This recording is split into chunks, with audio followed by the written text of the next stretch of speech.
12 क्रिया। पक्षी आकाश में उड़ रहे हैं। बाहर वर्षा हो रही है। खरगोश गाजर खा रहा है। बच्चा पलंग से गिर गया।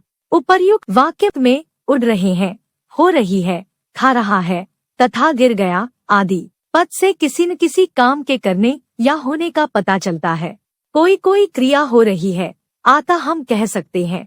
जिस पद शब्द से किसी काम के करने या होने का बोध हो उसे क्रिया कहते हैं।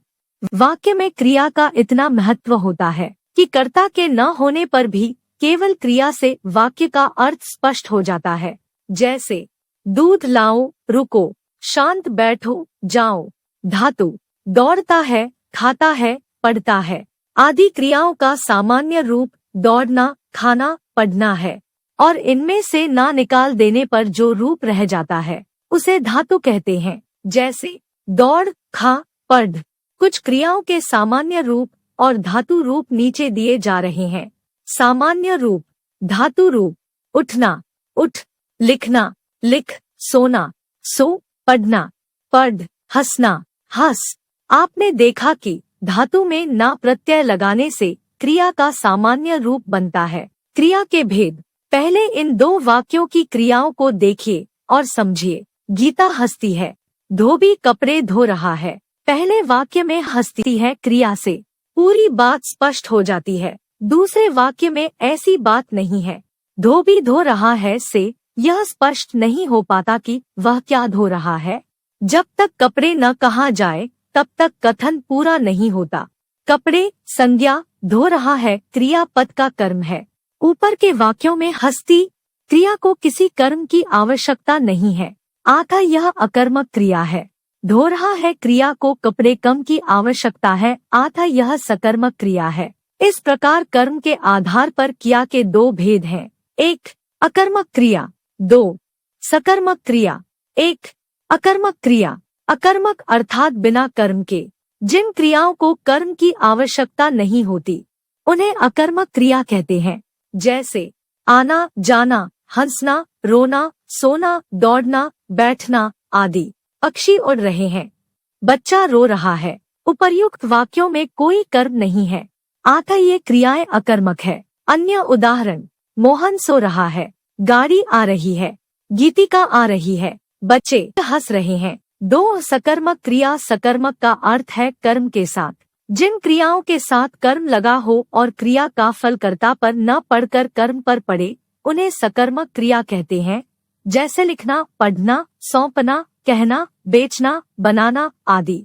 रवि पत्र लिख रहा है, माली पौधों को सींच रहा है। इन वाक्यों में प्रयुक्त क्रियाएं सकर्मक हैं क्योंकि इन क्रियाओं का फल क्रमशः पत्र और पौधों कर्म पर पड़ रहा है। अन्य उदाहरण, वह खाना खा रहा है, खा रहा है कर्म। मैं पतंग उड़ा रहा हूँ, उड़ा रहा हूँ कर्म।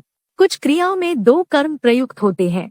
ऐसी क्रियाओं को द्विकर्मक क्रियाएं कहते हैं। जैसे मैं राम को पत्र लिखूंगा, राम को पत्र कर्म, कर्म से क्रिया, लिखूंगा द्विकर्मक क्रिया। बच्चों ने पिताजी को गाना सुनाया, कर्म, कर्म, सुनाया द्विकर्मक क्रिया। अन्य उदाहरण, राम ने मोहन को पुस्तक दी, मोहन और पुस्तक कर्म। सीता ने मुझे गेंद दी, मुझे गेंद कर्म। रचना के आधार पर क्रिया के भेद। रचना के आधार पर क्रिया के मुख्य रूप से 4 भेद होते हैं। 1 संयुक्त क्रिया, 2 नामधातु क्रिया, 3 प्रेरणार्थक क्रिया, 4 पूर्वकालिक क्रिया। 1 संयुक्त क्रिया, जब 2 या 2 से अधिक क्रियाएं मिलकर एक पूर्ण क्रिया का बोध कराती है तब उसे संयुक्त क्रिया कहा जाता है। जैसे उसे बालक आता दिखाई दिया, देना पूर्णता का भाव, तुम यहाँ बैठ जाओ, जाना पूर्णता का भाव। अन्य उदाहरण, वह बीच में ही चला गया था, शीला चिल्ला उठी। समझे, संयुक्त क्रिया में पहली क्रिया मुख्य क्रिया होती है और दूसरी क्रिया रंजक क्रिया। रंजक क्रिया मुख्य क्रिया के साथ जुड़कर अर्थ में विशेषता ला देती है। जैसे माँ बाजार से आ गई। इन वाक्य में आ मुख्य क्रिया है तथा गई रंजक क्रिया है। दोनों क्रियाएं मिलकर संयुक्त क्रिया बनती है। 2 नाम धातु क्रिया, संज्ञा, सर्वनाम, विशेषण आदि शब्दों में ना प्रत्यय जोड़कर बनने वाली क्रियाएं नामधातु क्रियाएं कहलाती है। जैसे संज्ञा शब्द नामधातु क्रिया शर्म शर्माना, झूठ झुठलाना, लात लतियाना, बात बतियाना। सर्वनाम शब्द नामधातु क्रिया अपना अपनाना। विशेषण शब्द नामधातु क्रिया नरम नरमाना, साठ सठियाना, गरम गरमाना। 3 प्रेरणार्थक क्रिया जब कर्ता स्वयं किसी क्रिया को न करके दूसरे को प्रेरणा देकर करवाता है तब वहाँ प्रेरणार्थक क्रिया का प्रयोग माना जाता है। जैसे मालिक नौकर से कार धुलवाता है, माँ नौकरानी से काम करवाती है। उपयुक्त वाक्यों में कार धोने का काम मालिक स्वयं न करके नौकर से करवाता है। इसी प्रकार दूसरे वाक्य में माँ स्वयं काम न करके नौकरानी से करवाती है। ये काम प्रेरणा देने से होते हैं। आता इन वाक्यों की क्रिया प्रेरणार्थक क्रिया है। प्रेरणार्थक क्रियाओं के कुछ और उदाहरण लिखना लिखवाना, पढ़ना पढ़वाना, सोना सुलवाना, उठना उठवाना, घूमना घुमवाना, पलना पलवाना। 4 पूर्वकालिक क्रिया जिस वाक्य में मुख्य क्रिया से पहले अन्य कोई क्रिया हो जाए उसे पूर्वकालिक क्रिया कहते हैं। पूर्वकालिक क्रिया मूल धातु में कर लगाकर बनाई जाती है। जैसे भागकर सोकर। उदाहरण देखो, मैं नहाकर पढ़ूंगा, वह खाकर सोएगा, उसने पहुंचकर काम किया। आपने पढ़ा और समझा। किसी काम के करने या होने को क्रिया कहते हैं। क्रिया का मूल रूप धातु कहलाता है। धातु में ना प्रत्यय लगाकर क्रिया का सामान्य रूप बनता है। कर्म के आधार पर क्रिया के 2 भेद हैं, अकर्मक क्रिया और सकर्मक क्रिया। किसी किसी सकर्मक क्रिया में 2 कर्म भी होते हैं।